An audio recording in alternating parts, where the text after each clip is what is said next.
अब सभी शम भक्तों को जय श्री श्याम। शम भक्तों कैसे हैं आप सभी? उम्मीद करते हैं अच्छे ही होंगे। शम भक्तों, अगर आप बाबा श्याम की अत्यधिक पूजा पाठ करते हैं, यानी कि शम भक्तों जब आप सुबह जल्दी उठते हैं और उठने के बाद अपने सभी कामों को निपटा लेते हैं और निपटाने के बाद आपके मन में सिर्फ एक ही ख्याल रहता है कि सबसे पहले भगवान की पूजा करनी चाहिए, और ये जाहिर सी बात है, ये होनी भी चाहिए। सबसे पहले आप उठकर भगवान की पूजा पाठ करते हैं, भगवान को स्नान इत्यादि कराते हैं, और उसके बाद बाबा श्याम की पूजा और अपनी कुलदेवी की पूजा और जो भी देवी देवता आपके घर में विराजमान रहते हैं उन सब की पूजा बड़े ही नियम निष्ठा के साथ आप करते हैं। और आपके मन में हमेशा एक डर बना रहता है, कहीं मुझसे कोई भूल ना हो जाए, कहीं मुझसे कोई त्रुटि ना हो जाए। श्याम भक्तों, अगर आप सोचिए बाबा श्याम को आप स्नान करा रहे हैं और गलती से बाबा श्याम को स्नान कराते कराते वो आपके हाथ से गिर जाए, उस समय आपके मन में तरह तरह के ख्याल आने लगेंगे।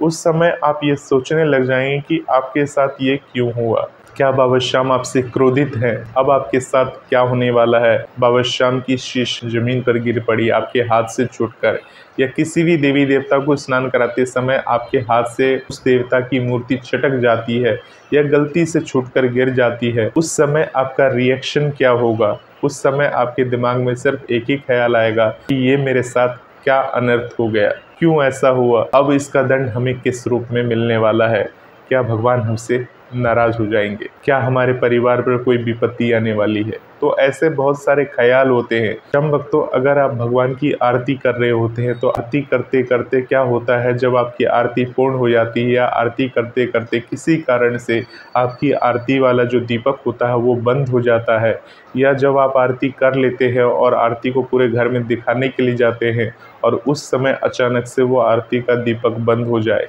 तब आपके मन में कैसे ख्याल आएंगे? तब आप क्या सोचोगे, ऐसा क्यों हुआ? शम भक्तों, आज की जो ये वीडियो है बहुत ही खास है। अगर आपके साथ ये सारी परेशानियां हो रही हैं, आपके जीवन में कभी ना कभी ये घटना घटित हुई होगी, तो ये सारे संकेत हैं। ये संकेत किस चीज़ के हैं? क्या हमारे परिवार पर कोई मुसीबत आने वाली है, क्या विपत्ति आने वाली है? तो शम भक्तों, अगर आपके मन में ऐसे विचार आते हैं तब आपको ये लगता है किसी ज्योतिष के पास जाएं, किसी पंडित के पास जाएं, या किसी ऐसे व्यक्ति के पास जाए जो हमारी इन सारी समस्याओं का समाधान बता सके, समाधान कर सके, और उसके बाद आप किसी न किसी पंडित के पास जाते हैं, कोई न कोई ज्योतिष के पास जाते हैं, और वो बड़ी सी कुंडली निकालता है आपके समक्ष, और कुंडली निकालकर आपका पूरा डिटेल बता देता है, आपका मंगल ऐसा है, आपका चंद्र ऐसा है, और न जाने तमाम तरह की बातें वो आपको बता देगा। यहाँ तक कि जो घटनाएं आपके साथ घट चुकी हैं उसको लेकर आपको काफ़ी भयभीत कर देगा, और उसके उपाय भी वो खुद ही बताएगा कि ये कर लो, वो कर लो, वहाँ स्नान कर लो, वहाँ पर इतने रुपए का चढ़ावा चढ़ा दो, इतने रुपए का दान कर दो। ये सारी चीज़ें बताकर आपको घुमाएगा, और तब आपको शांति मिलती है कि हाँ चलो, मैंने ज्योतिष को दिखा दिया, मैंने पंडित को दिखा दिया, अब हमारी समस्या का समाधान हो गया। शम भक्तों, आप सभी को बता दूं, वो भी तो एक इंसान ही है। उसने आपको जो समस्या का समाधान बताया उससे आपको शांति तो मिल गई, परंतु शम भक्तों वो जो शांति होती है वो क्षणिक होती है। मान लीजिए शम भक्तों, आप घर जा रहे हैं और रास्ते में आपका कोई छोटा मोटा एक्सीडेंट हो जाता है, तो उस समय आप और ज़्यादा भयभीत हो जाते हैं और सोचने पर मजबूर हो जाते हैं, हाँ बाबा श्याम की उस दिन मूर्ति गिरी हुई थी, या हमारे हाथ से घंटी छूट के नीचे गिर गई थी, तो इसी कारण से ये हुआ, यानी बाबा श्याम ने हमें ये दंड दिया है, ये हमारे साथ होना ही था। तो ऐसे विचार अगर आपके मन में आ जाए तो सावधान हो जाइए, क्योंकि आप OCD से पीड़ित हैं। अब शम भक्तों, आप ये पूछेंगे कि ये OCD क्या होती है? तो शम भक्तों, OCD को हम चिकित्सीय भाषा में ऑब्सेसिव कंपल्सिव डिसऑर्डर के नाम से जानते हैं। यानी अगर ये बीमारी आपको लग जाती है तो इसमें क्या होता है कि बुरे बुरे विचार आपके मन में पनपने लगते हैं।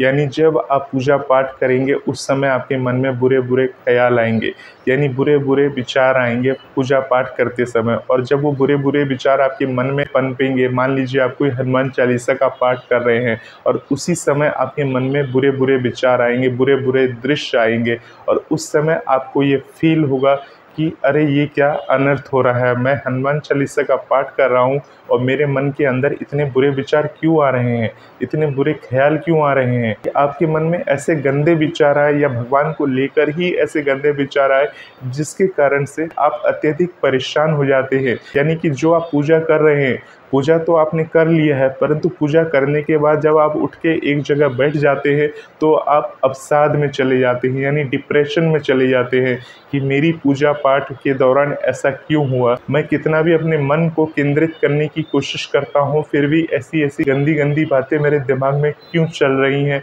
यानी मेरी पूजा भगवान स्वीकार नहीं करेंगे, अब मुझे दंड मिलने वाला है। ऐसे बुरे बुरे विचार, ऐसे बुरे बुरे ख्यालात से आप आधे बीमार हो जाते हैं, आपका शरीर घटने लगता है, जहां आपकी एनर्जी बूस्ट लेवल पर थी वो लो लेवल पे आ जाती है। शाम भक्तों, जो इस धारणा से पीड़ित है, इस बीमारी से पीड़ित है, उनके मन में एक ही काम को बार बार करने की विचार भी आती है।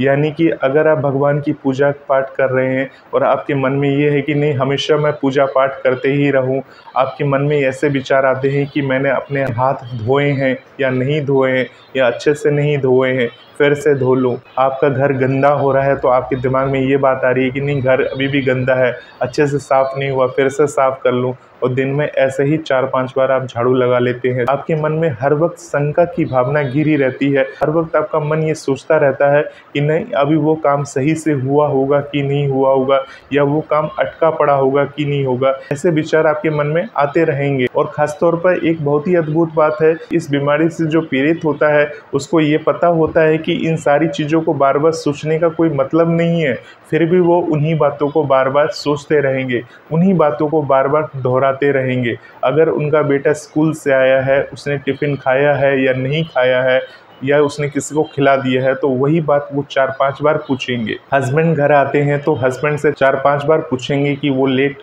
क्यों आए, कारण बताओ। मतलब उनको सच्चाई जाननी ही जाननी है, सच्चाई नहीं जानेंगे तो उनके मन में बुरे विचार चलते ही रहेंगे। तो शाम भक्तों, ऐसे जो लोग होते हैं, जो ऐसे भक्त होते हैं, वो भगवान से जुड़ते हैं और भगवान की पूजा पाठ को ही अपना सहारा बना लेते हैं, और सिर्फ उनके दिमाग में यही रहता है कि भगवान ही उनकी मदद कर सकते हैं।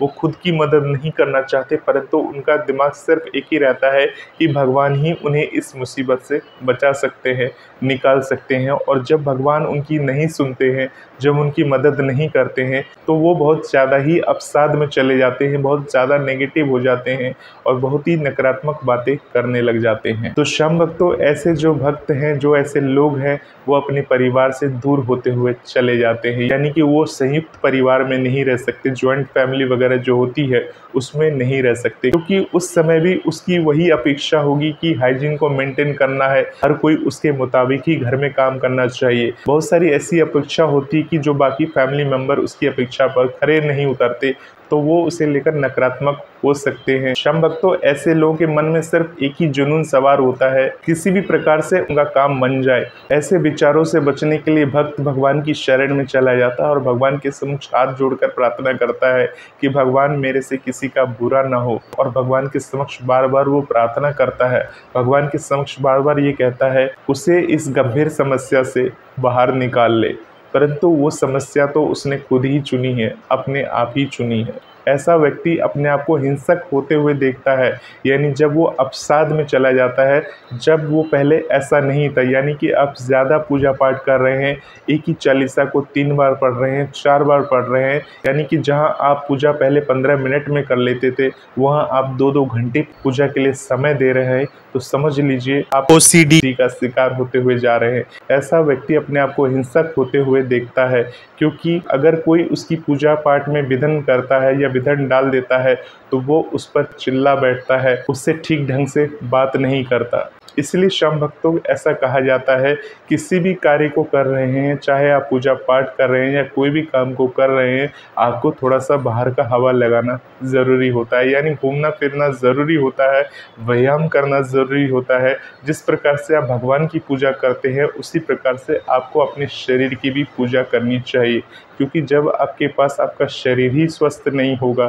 तो आप पूजा पाठ करके भगवान को कैसे मना पाएंगे। शाम भक्तों, जो OCD से पीड़ित होता है, यानी कि वो किसी को नुकसान नहीं पहुंचा सकता, फिर भी उसके मन में इस तरह के बुरे विचार आते रहते हैं, कहीं मेरे से किसी का नुकसान ना हो जाए। ऐसे भक्त जो होते हैं उनके मन में ऐसे विचार बने रहते हैं कि मैं कार लेकर जा रहा हूँ, कहीं मेरे कार के नीचे कोई कुत्ता तो नहीं आ गया, या मेरे कार से कोई कुत्ता कुचल तो नहीं गया। यानी आपके मन में ये बना रहेगा कि मैं आगे थोड़ी दूर जाऊंगा, कोई मेरी गाड़ी से टकरा ना जाए, या आपको ऐसा लगेगा कि मेरे कारण से कोई दुर्घटना तो नहीं घट गई, या किसी को कोई नुकसान तो नहीं पहुंच गई। अगर आपके दिमाग में ऐसे विचार आते हैं कि मैंने घर का गैस बंद कर दी है या नहीं, मैंने दरवाज़ा बंद कर दिया है या नहीं, मैंने अपने घर की किसी कुंडी को खुला तो नहीं छोड़ दिया, मैंने अपने बाथरूम की नल को तो खुला हुआ नहीं छोड़ दिया, ऐसी बहुत सारी चिंताएं जो होती हैं जब हम घर को लॉक करके बाहर निकल आते हैं तब हमें सताने लगती है। यानी इन चीज़ों की, यानी छोटी छोटी चीज़ों की चिंता हमें दिन भर सताती रहती है, जिनको सोचते सोचते हम परेशान हो जाते हैं, अवसाद में चले जाते हैं, और चिंता यही लगी रहती है कि कहीं मेरे घर में कोई दुर्घटना ना घट जाए। शम भक्तों, अगर आप ज़्यादा अवसाद में चले जाएंगे, यानी डिप्रेशन में चले जाते हैं या ज़्यादा चिंता करते हैं, तो समझ लीजिए ये रोग आपका पीछा छोड़ने वाला नहीं है। यानी आपको चिंता मुक्त होना है। आपने वो कहावत तो सुनी होगी, चिंता चिता के समान है। यानी अगर आप चिंता करेंगे तो वो दिन नहीं जब आप चिता पर लेटने के लिए तैयार होंगे। यानी चिंता को आपको छोड़ना होगा।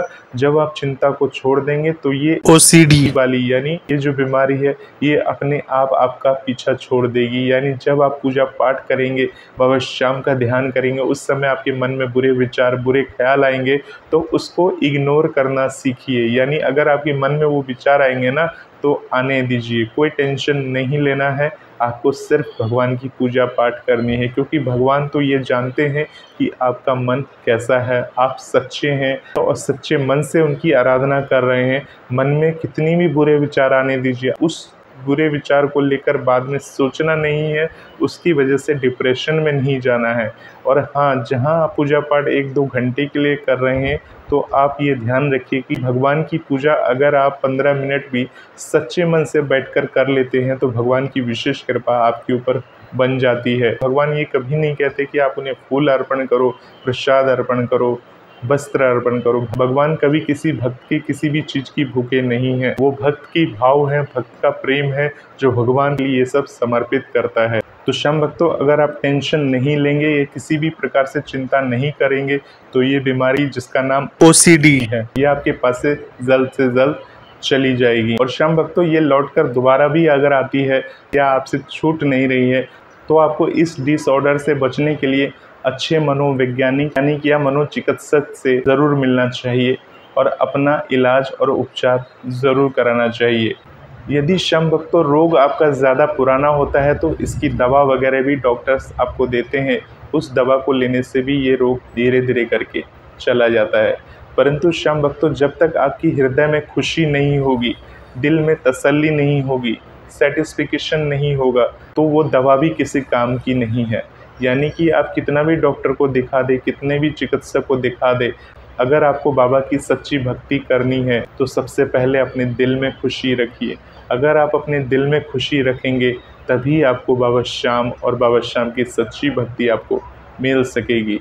मन में किसी भी तरह की दुविधा रखकर, शंका रखकर भगवान से कुछ न मांगे। जो प्रकृति का नियम है वो घटित होके ही रहेगा, जो आपके भाग्य में लिखा है वो आपके साथ होके ही रहेगा, उसे कोई नहीं टाल सकता। इसलिए बिना किसी चिंता के साथ भगवान का ध्यान करिए, भगवान का भजन करिए, तो इस तरह की बीमारी आपसे कोसों दूर रहेगी। भगवान में और राधा नाम में आपका मन लगा रहेगा। मिलते हैं एक नए वीडियो के साथ, तब तक के लिए आप सभी शम भक्तों को जय श्री श्याम।